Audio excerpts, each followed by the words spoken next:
Joel in Athens, Alabama, who wants to talk about mutations in evolution and were they guided somehow. And you're on with Tracy and Phil. Hi, Joel. Hello. Can you or can any scientist prove that all the beneficial genetic mutations which occurred in the history of evolution occurred by chance? I think the question is, do we know of any that didn't? Well, the positive claim lies with you because I think. All right. Let me put it this way: are you suggesting that something is guiding them? Well, if they didn't occur by chance, wouldn't it be necessary to say that they were guided? Okay, so then, for example, if it was natural pressures, would you call that guidance? Because that's not chance. I would. I don't know if I would call that chance. I don't know. Right, I wouldn't either. Really... Well, so maybe we're on the same page. Maybe we agree. Maybe we found common ground. Yeah. Well, I'm curious why you call an atheist show instead of asking an evolutionary biologist. Well, I don't know if an evolutionary biologist could answer it. Well, then I certainly can. I mean, there's one good way to find out. If somebody's an expert in the field and they wouldn't be able to answer it, I don't know why someone would think I could. I'll be the first to say I am not an expert in biology. Okay. It's not my field of expertise. But I mean, I'm certainly welcome. Certainly if you want to talk about, I agree with you that it's not chance, that natural, that pressure, selection pressure is not chance. But if you're suggesting that there is some cause beyond what is observable, then I'd like to hear the evidence for it. Well, there's a difference between natural selection and genetic mutation, though. Right, but in genetic mutation, but you're talking about beneficial mutations that go on, right, within the species. Okay, so that is natural selection. Well, natural selection, the way I understand it, is like if there's a certain, for instance, with the example what Darwin gives with finches, there's a certain finch that lives in an area where it's required to have a negative beak to feed on a certain type of feed. Mm-hmm. So the animals that have narrow beaks are the ones that survive. The animals that have wide beaks. Right.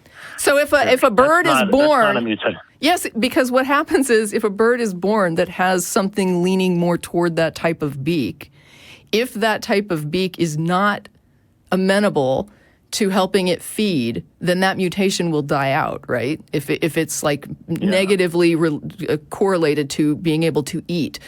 So if it's positively correlated, if it some way makes it easier to eat or gives you more feeding options, right? Now I can eat this other thing too.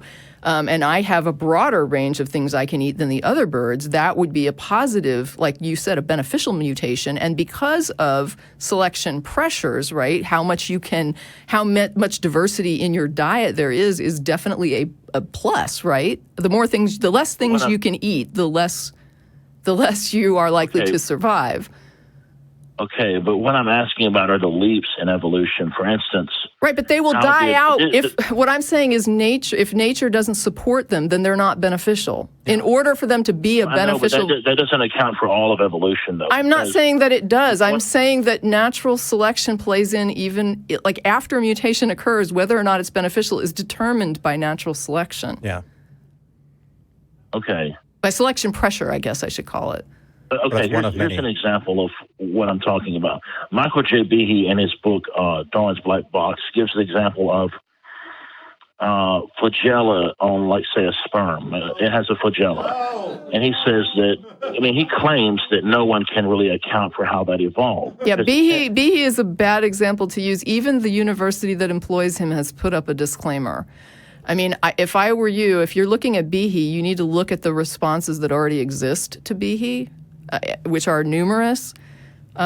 He was one of the people who testified in the Dover trial, and that's actually, I believe it's still available online if you want to look at it. There's a Nova documentary. On the Dover trial. Yeah, on... it's really good. What's the name of that, though? It's like Intelligent Design on Trial or something like that, but it's a Nova program on...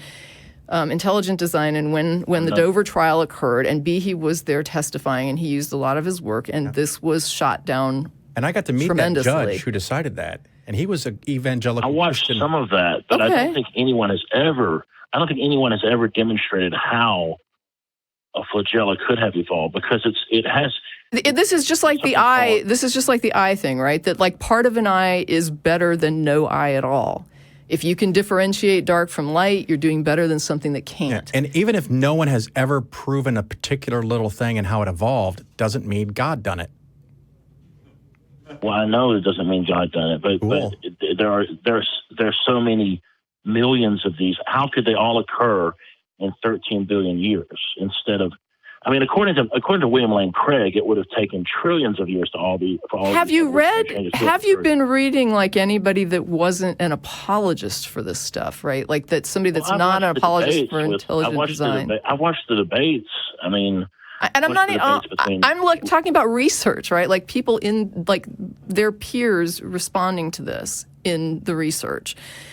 I haven't done a great deal of research. I mean, I have. I suggest that you do. I really suggest that you do, because Behe came up with this thing called irreducible complexity. It's not a thing. Yeah, that's what I was with. Yeah, it's not a thing. The examples that he used have been completely explained, pulled apart. They were jumped on almost immediately after he offered them, and researchers all over the place were just like, "This is how this works."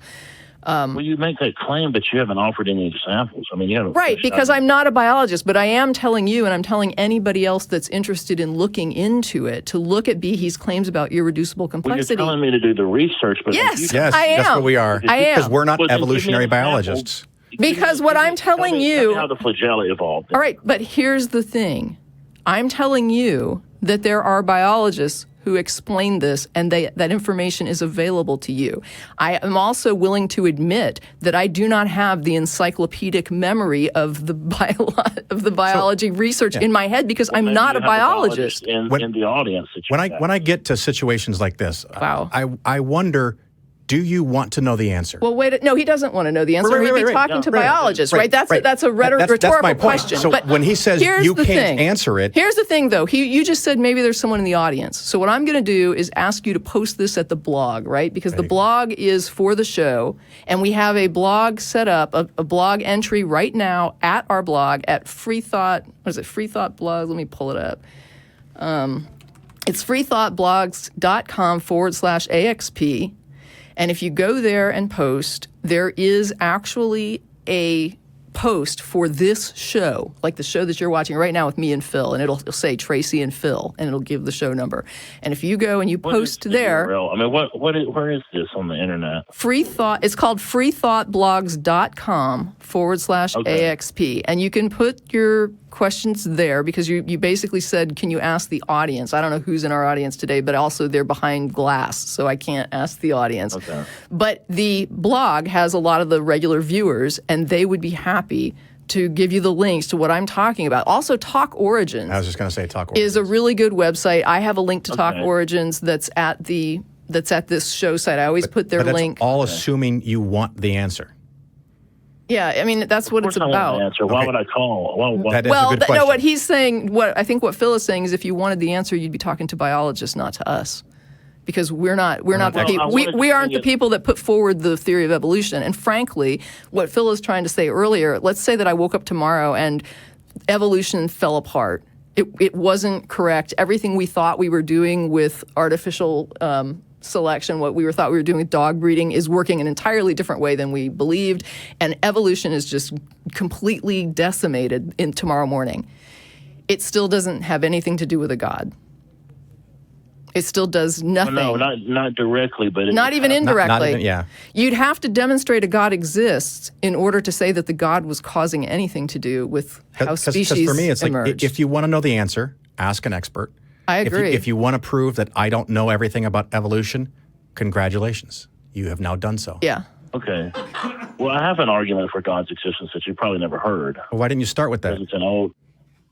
Well, because this is. I was more interested in this because it's something that William Lane Craig brought up in his debate with Christopher Hitchens. Yeah, Hitchens is also not a biologist. Just I'm for pretty the record. sure he's not a biologist. Yeah. No. That's why I was saying. That's why I was saying that debates might not be the best way to figure out what's going on with biology. Or YouTube in general. Just saying. Okay. Well, I haven't read a great deal. I know. I mean, That surprises me. I haven't read a great deal on it, but What is your other question? I mean, I've taken biology classes in university, but okay, my argument for God's existence is that molecules are made of atoms. Molecules are made from atoms. Atoms are made of subatomic particles. Each of these is a component layer. Each component layer is completely dependent on the layer beneath it. So molecules are completely dependent on atoms. Atoms are completely dependent on subatomic particles. There cannot be an infinite series of complete dependence for the same reason that an infinite series of zeros does not add up to one. And so there must be something at the bottom that's completely independent, and that would be God. Why? Yeah, I don't know how you know that. Because it would be the source from which everything comes. So you're saying that even if it's non-conscious, it's still a God? If it's just a purely natural, non-conscious phenomenon? That's the problem I have. I don't know. Yeah, me too. I certainly don't think there's a good God that's conscious, because that's... Well, you're basically saying that whatever is like the foundational component of matter is God. Yeah, is God no matter what it is.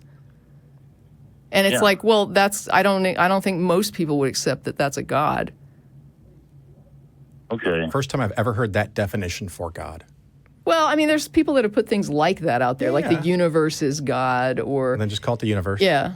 So, I mean, just whatever's at the, I don't even know. Well, I can't even verify that what you described is actually even like accurate from a physics standpoint, because again, you're, out of my depth. I don't know.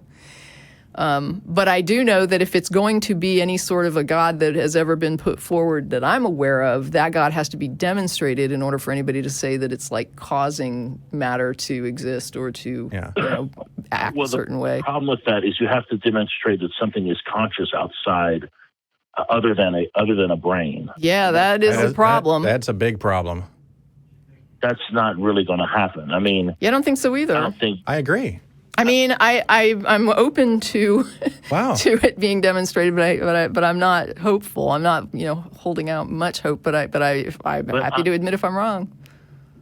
I'm inclined to say from personal experiences I've had, which I won't really go into, that there is something more to reality than just material. Okay, well, based on the personal experiences that we don't know about and that we're not going to hear about, I can't comment.